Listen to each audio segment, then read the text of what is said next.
Hear it, and see it when you want it. On demand, audio and video at 630WPRO.com. 8 to 10 officers proceeded upstairs to the licensing premise and discovered a scene which various officers described as chaotic, and one officer testified was a slaughterhouse. Testimony by various officers, including Lieutenant Michael Figueredo and Patrolman Gregory Daniels and Kenneth DeMarco, indicated there were fights both inside and outside the licensing premise involving hundreds of people. A call for every available car in the city was broadcast to respond to the scene of the disturbance. In addition, all the available police cars, there were 6 rescue vehicles summoned to the scene, as well as 3 fire engines. According to Michael Figueredo, the downtown district commander, officers were almost of every districtless city responded to the radio call for assistance. One of the police officers testified there was so much blood on the floor of the nightclub that he slipped onto while attempting to aid a victim. Police discovered one victim lying on the floor inside the club was bleeding from a neck wound, and he had to be carried down the stairs by police and rescue personnel who, was fair to say, probably saved his life. Another stabbing victim that evening was a floor host of the licensee who was injured while attempting to quell a disturbance at the back door where people were fighting with staffing attempting to re-enter the club. He suffered a punctured lung and was hospitalized for a week as a result. The employee described the scene that evening inside the club as a riot. 6 stabbing victims were transported from the scene to Rhode Island Hospital emergency room. Police that evening made 7 arrests, most for disorderly conduct. At least one officer testified to being assaulted by patrons while he was attempting to break up fights. Lieutenant Figueredo also testified that there were so many victims brought to the emergency room at Rhode Island Hospital, it had to be locked down to prevent further violence inside the hospital. Another employee of the licensee, Matthew Vano, also was one of the security personnel, testified that there were 16 bouncers on that evening. It wouldn't have mattered if we had 0 to 50. There was nothing that they could have done.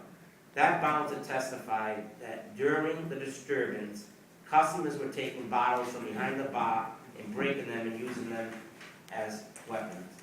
Of particular importance was this employee's testimony regarding the licensee's practice of serving alcohol beverages by the bottle to its VIP patrons.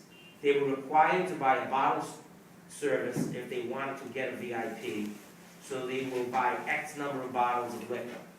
That's included within the cost of the VIP. This is a violation of Rhode Island General Laws, Section 3814.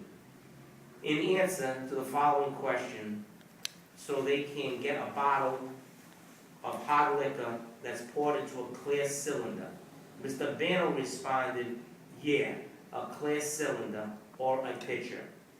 This testimony was corroborated by Patrick Berdero, a witness presented by the licensee who also happened to be a patron of Level 2.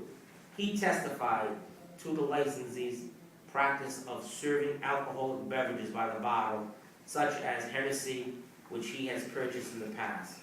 Also of significance was Mr. Bano's testimony that on numerous nights, security was instructed to allow patrons to enter the premise after 1 a.m., including the morning in question. This in violation of General Laws 3716.6, which prohibits Class N holders from admitting patrons after 1 a.m. It is clear from the evidence presented to this board that the licensee has violated the conditions of its license by ignoring the mandates of Rhode Island General Laws, has operated in the premise of contravention of the public interest, and has demonstrated an inability to maintain efficient and affirmative supervision of its patrons to the extent necessary to maintain order, and the City of Providence has proven both cases by preponderance of evidence. both with regard to the incident November 27, 2011, as well as the incident April 8, 2012. This licensee has demonstrated a total disregard for the safety of his patrons and the public at large, and is committed in the continued operation of his establishment is not in the interest of the public or the city of Providence. Does any member wish to add any additional findings? If not, can I have a motion to adopt the facts and findings? It's my recommendation the board immediately revoke any and all licenses issued to the licensee. May I have a motion to the effect? Motion to revoke the license. Have a second? All in favor? Ayes have it. Thank you. We're going to adjourn for a few minutes. Okay? Thank you.